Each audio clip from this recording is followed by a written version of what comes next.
wanted to go over a little bit about setting up your workspace in your place. So everything you got in your kit was really intentional. The idea is with the bucket, it's a great storage device for your projects and to keep them safe. So kind of a couple tips for you is if your clay gets dried out or if you left it outside and it froze, there's a separate video on how to take care of that. The fact is when it freezes, there's a lot of water that kind of goes out to the surface and you need to rehydrate that and like force that water back into your clay. So a brief explanation is that you go fill up your bucket with water and you keep your clay in the plastic bag and you submerge it in the water. And you would do that for, anywhere from 20 minutes, half an hour, longer. It kind of depends on your clay and how much you have and if it's really dry or if it's just frozen. And then you would check on it. And yes, I mean to keep it wrapped in the bag and the bag shut because the plastic is permeable enough to force some water to pass through the plastic. And that's a really great way I found to rehydrate your clay with at the least amount of work. So the bucket can be a rehydration station, if you will. The other way that I like to use the bucket is that you could actually be working right on your lid. If you had a piece of cardboard to put down, that's nice because there's a little ridge. But then you could put your bucket up over your project like that. I would still probably wrap it in plastic so that it's not drying out, but it's a good way to like maybe transport it to a safer place if you had to clean your space for another class. Okay, so the bucket is a really great storage facility for your clay itself. You could just use it as a storage device for all your supplies as well. It's really important to figure out how to protect your actual project from siblings, from pets, from yourself, and just to make sure that it's still in a safe condition and packaged up well so that you can tackle it when you're ready to next.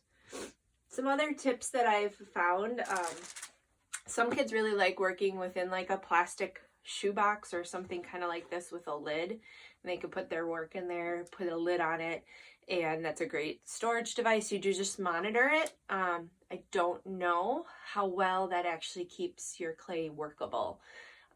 So that's something you'd have to kind of experiment.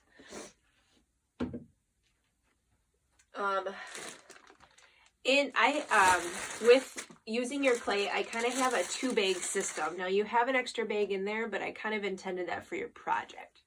So if you have another bag, it could be a Target or Walmart bag. It could be just a garbage bag.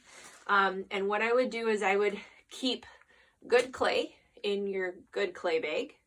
And anytime that it's very similar to this feel and texture, just put it right back in here. And try to make it into one giant chunk. If you have a whole bunch of little parts and little pieces of clay, it's going to dry out quick. If you do end up having dry scraps, that's what the second bag is for. And so you'll actually just start filling up this bag with dry scraps. It's just to make sure that this clay, your good clay, doesn't start to dry out any quicker because you're putting bad clay back in. When I say bad clay, that just means that it's too dry. You would need to take a lot of care to rehydrate it. It's 100% recyclable. Normally, I just say it's easier if kids drop off that clay to me and I recycle it for them. And by recycle, I don't mean throwing it into your recycling bin at home. I mean, I have a system at school, so you could just bring the clay to me and I will take care of it. I don't want it thrown in the garbage. That's a huge waste of natural resources. So I would just have a dry bag of clay and I would just kind of keep that in my space, normally on the floor, because at that point you probably wouldn't use those scraps anyways.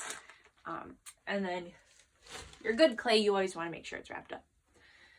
Setting up your workspace, there's a couple different ways to do this. I had given you this kind of like thin brown paper. It feels and looks a lot like wax paper. darn Amazon, when you bought it, it says parchment paper, which is a much more durable paper product that works great with clay. Like the clay doesn't really stick to it very well. But we got this, and I don't know how long that's going to last you, to be honest.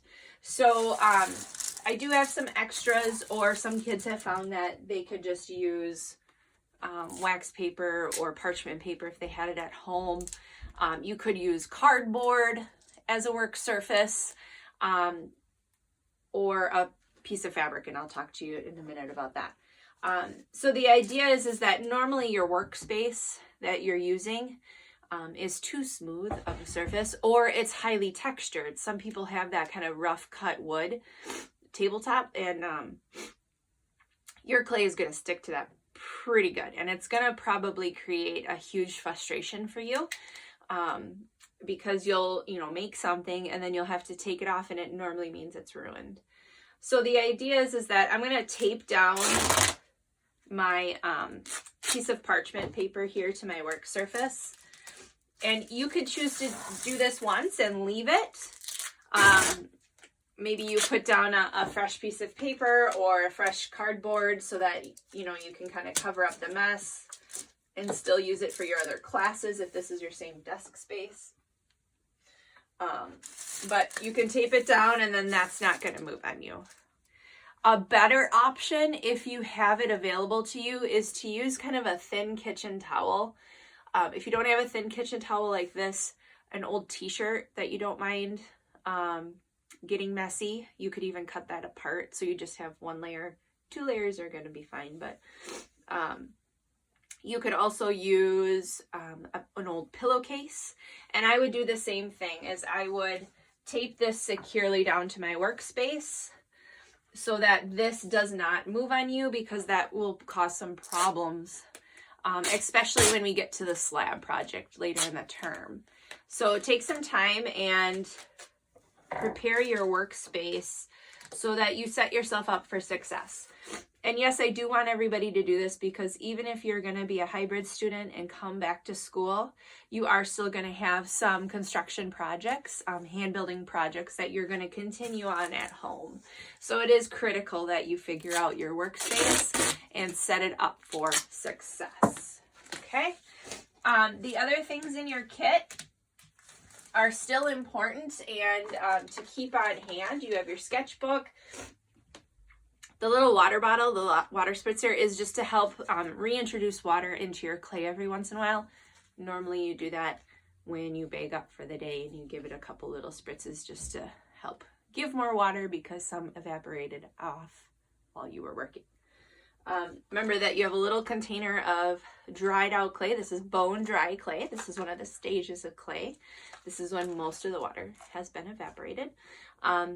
And the cool trick with this is called slaking. You're going to put some water in here, and in a very short time, this bone dry clay is going to quickly absorb that water and turn to slip. And so you don't have to use this container if you find it kind of cumbersome, but you do need to have a lidded container that you store your slip in so that it's good and usable all the time. If you leave the top off, you're going to find yourself having to make slip every day. That's annoying.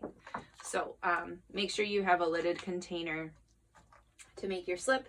And then these, and some of you might have a bowl, these are going to be used for slab projects later down the road. So ideally don't use them, or if you do use them, like, hopefully you have something to replace them, because these are tools for helping you create a cup and a plate and then possibly a bowl later down the road. Okay. So that is setting up your workstation. All right. Take the time to figure this out. It is well worth your time. Thanks. Have a great day.